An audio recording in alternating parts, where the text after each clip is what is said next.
Sick from chemical poisoning from the government sucks. It's exhausting.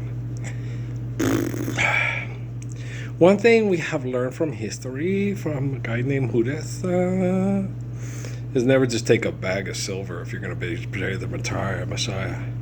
If you're going to betray the Messiah, do it for a big bag of Boulder, Colorado money. Be the king of morning television money. Do it for Oprah Winfrey real estate type money. If you're going to sell out a living Messiah to try to make him look, I'm only human, born to make mistakes. I am just a man. Keep thinking, furniture racing, couches squealing, moving. We wanted to do that. I don't think Phil Oakey would sign off on it. We were going to get in a little love seat and some recliners and call it furniture racing. Me and Brett and Bob and Link and Mike, we're all going to sit around and be racing around in this furniture and call it furniture racing. Couches squealing, peeling out, and so the sofa and the love chair and the recliner turned until the sun went down. And we were going to make up this stupid song called Furniture Racing too, but I wasn't sure if Phil Oakey would sign off on it. It'd be nice if he had that good of a sense of humor. She probably would have been dating Susanna Hoffs. No, I would have dated Amy Whalen. You're right. Yeah, I probably would have dated Amy Whalen. Mike's sister. Yeah. We got lots of money now, Mike. You know your sister will be well taken care of. He was such a brat about her. I'm like, I would ask him, you think Amy would go out with me? I just should have just said, fuck it. I'm just going to go ask her, but I never did. Well, because I was stupid. And I didn't want all the rest, because all the rest of the guys liked her. And I didn't want to sit around and do Jesse's girl with them, you know. Oh, Amy was cute. She had a dark natural town to her and full lips. And I would always ask Mike and her that, you guys sure you don't got some grandma's from Louisiana. You sure you ain't got some Creole in the woodpile there? Amy's got such beautiful dark skin and full lips, and she was so cute. Now Mike was lighter than her. He looked like we could be brothers and shit. Everybody thought we were brothers. But Amy had darker skin and full lips. She kind of looked a lot like my Natalie. She was really pretty. You know? She had a great personality. She was funny. She had a wonderful personality. She had the grandma who said, 2 bitches in your house. Yeah. And she had brothers, and so she was way cool. She had an awesome sense of humor. She was one of the coolest girls I ever met. Yeah. Amy Whalen, when they moved to Lodi, we were all depressed. Because we all had a crush on her. And all kicked her. So I think the other guys kind of asked her. I never did. I should have. Yeah, I should have. Like 18 times should have, yeah. But I didn't want to do they feel so dirty when they start talking cute. You know me, when I was a flaw. You two heathens. Mike, get your legs from off around my sister. We're just having fun, Mike. I'm just nibbling on her ears, Mike. That's all I'm doing. It's not like we're doing anything wrong. We're just kind of like in the lotus position. It's very comfortable. You ought to try it. Not with her. With your girlfriend. I used to give Mike a hard time about his girl. Mike was a senior and his girlfriend was a freshman, I think. Right? And so the rest of the guys would harass Mike endlessly. Hey, little girl, is your daddy home? Did he go and leave you all alone?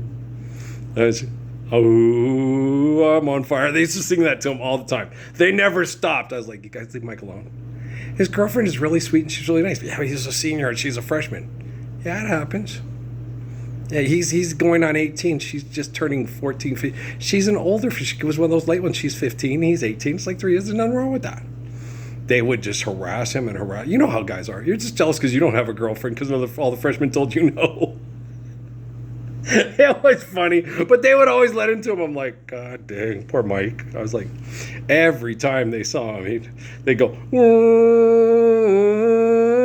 hey, little girl, is your daddy home? Did he go and leave you? Oh, I'm on fire. And I'd be like, you guys are such shits. Guys are like that, man. They are muttonheads. Asked me later what I was doing in 86. Well, in 84 and 85, I was doing this. 86, Mike and Amy had already left and went to Lodi. Yeah. And then the rest of the guys were always calling me Dad. Get us beer, because I got grandfathered and I was already 18. in Arizona when we moved there before they changed the drinking age from 18 to 21. So everybody referred to me as Dad. I never bought them alcohol, no. Buddy did, but I didn't. I just drove them home after they got drunk. But stupid morons. You're all morons. Well, I got drunk. I got drunk when Raquel went upstairs with Leonard and I can't remember that guy's name, the one she always flirt with, the Mexican guy. And I got pissed at her. You can't tell me what to do. I said, you're not going upstairs. She went upstairs.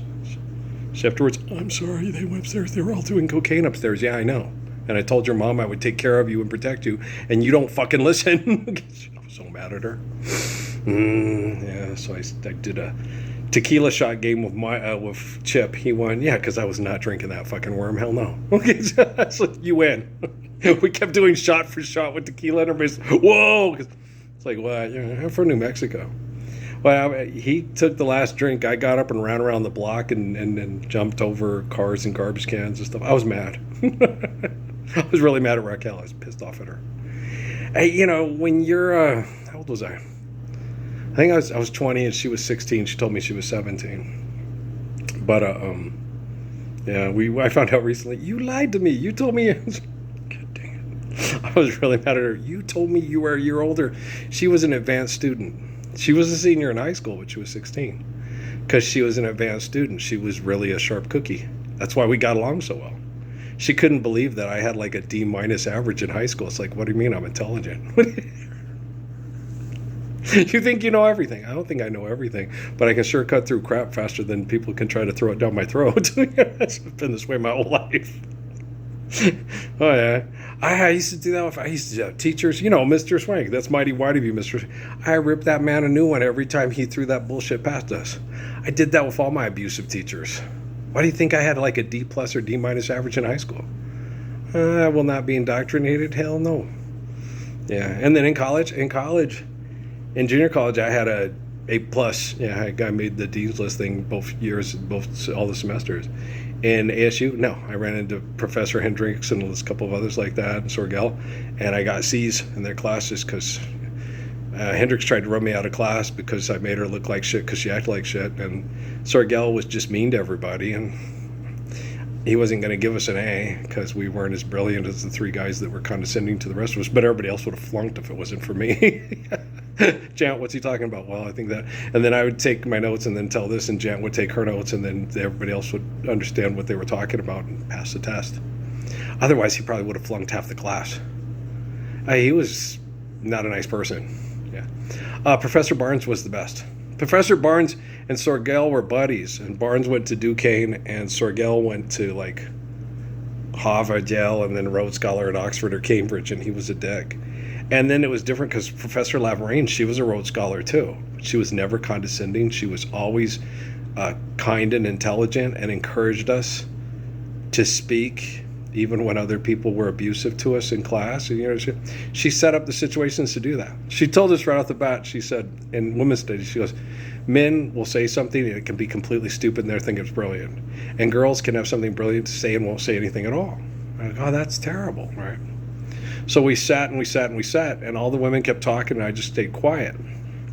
And then we talked about the letters that the Spanish men wrote back to Spain.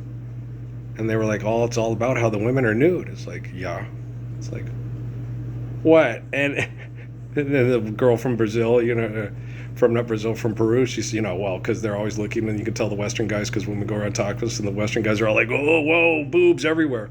It's like, yeah, because of the culture. And I told them that, guys, they're from Spain. It's an encloistered culture, encloistered by the Moors for over 700 years, with women running around in hijabs. You go to Mexico, and women are running around in a loincloth.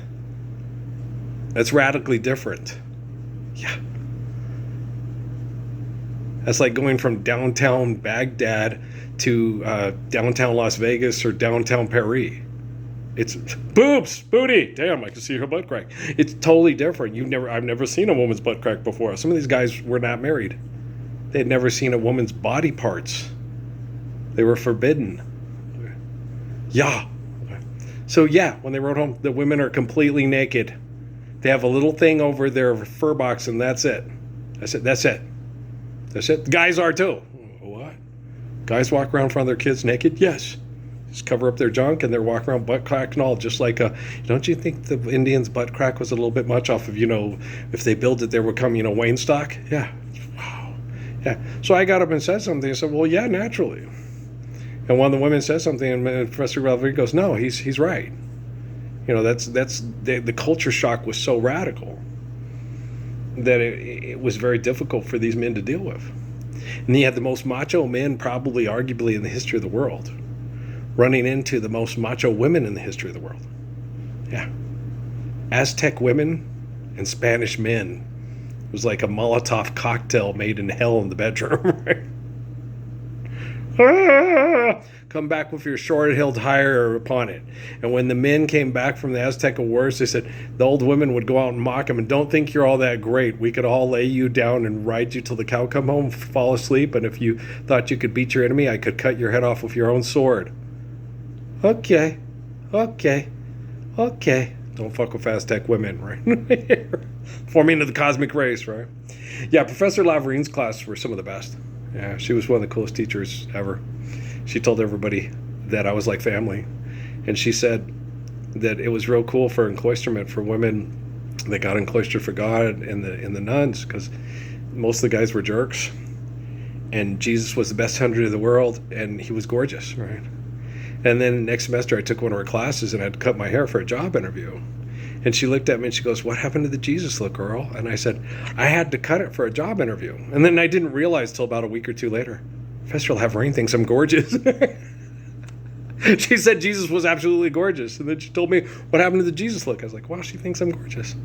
Oh my gosh, that's so flattering. I was so flattered. I was like, she is very pretty. Yeah. She reminded me in a lot of ways like my grandmother, who was gorgeous. You saw the pictures. She had that spunkiness to her and that charisma and that spirit, and she was like family. She was very strong, and I grew up with Mexican women that were that beautiful and strong, like Mrs. Seiss and stuff. And so, yeah, I just completely adored her. Yeah. My family. You guys better stand up for that Lord's Prayer Toot Sweet, because I ain't fucking playing around.